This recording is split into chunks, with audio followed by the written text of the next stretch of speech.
What's up, y'all? It's the Honest Movie Guy, and I'm back with another movie review for Hallmark's Countdown to Christmas. Today, I want to review another movie from the past week. They had so many for Thanksgiving. This one is called Christmas in Evergreen, Tidings of Joy. It's obviously made this year. This one was interesting for a variety of reasons, and I'll let you know about it in this review. So, for those who have ever gotten this, how it works: first, I give you a synopsis of the movie, then I give you a spoiler-free review of the movie, and finally, I give you my honest rate and my honest recommendation. So, let's jump in. The synopsis for Christmas in Evergreen, Tidings of Joy. Read. A skeptical writer shows up in Evergreen to get the scoop on the town's famed passion for Christmas during a search for a long-lost time capsule.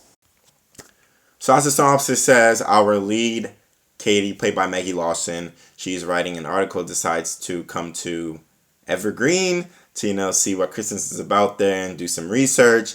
As she meets Ben, played by Paul Green, and along the way, their romance is blooming, along with them trying to figure out the town mystery of the whole time capsule, along with the entire town. So I want to start with the actors, Maggie Lawson and Paul Green. I thought their chemistry wasn't bad. I actually liked it.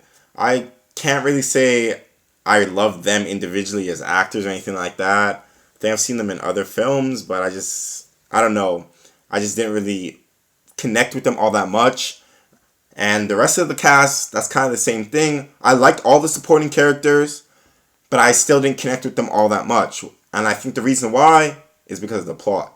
Now, this plot is a little different than all the other Hallmark movies you've probably seen. Maybe only one earlier that came out this Christmas season is similar to it, in the sense that it juggles a lot of different storylines and a lot of different romances throughout the entire movie.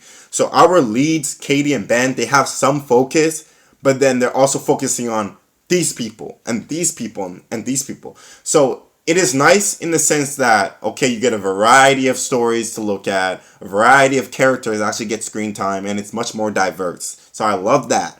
However, you don't connect with some characters as much because obviously sometimes here and sometimes there. So the characters you like the most, you don't really get to connect with to the level you wish you could. And the other ones you don't really like, you see a lot more than you wish you had to. So that's my main complaint with it. I do think they did a good job juggling the storylines, but I do think it would have been better to have more of a focus on our leads throughout the movie than, all the other people as well. However, the main storyline of the whole time capsule and the whole town getting involved, I really liked. It was more, a holistic thing with everyone involved, so I really liked that, and I did think that the time capsule thing was kind of cool, especially with the things that were, coming out of it. Obviously, a time capsule storyline has been done in movies and shows over and over again. This is my first Hallmark movie seeing a time capsule storyline, so it was a little refreshing for me personally, and I did enjoy it. I thought it was more of an interesting storyline than the typical, save this or save that storyline that we usually see in the Hallmark movies. Now, IMDb gave this movie a 6.8. I am going to give it a 6.6.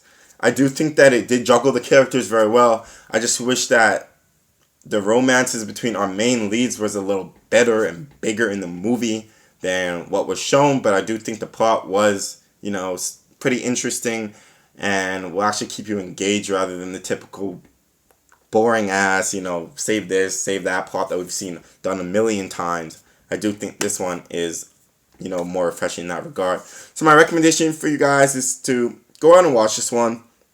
I do think that it is decent. I think why I'm going to recommend you to watch this one is because there's so many different characters that have, much more of a role than usual in these type of movies. I think you might connect with one or another rather than just, having our main leads, and if you don't connect with them, then you don't like the movie. So there's more for you to, enjoy in that sense. However, caution, there is a lot of characters being introduced and getting screen time, so if you're not really into that, then you can bypass this one. Go on and watch something else. That's it for this review. I'm the Honest Movie Guy. Make sure to like and subscribe below and tune in to more reviews for Hallmark's Countdown to Christmas.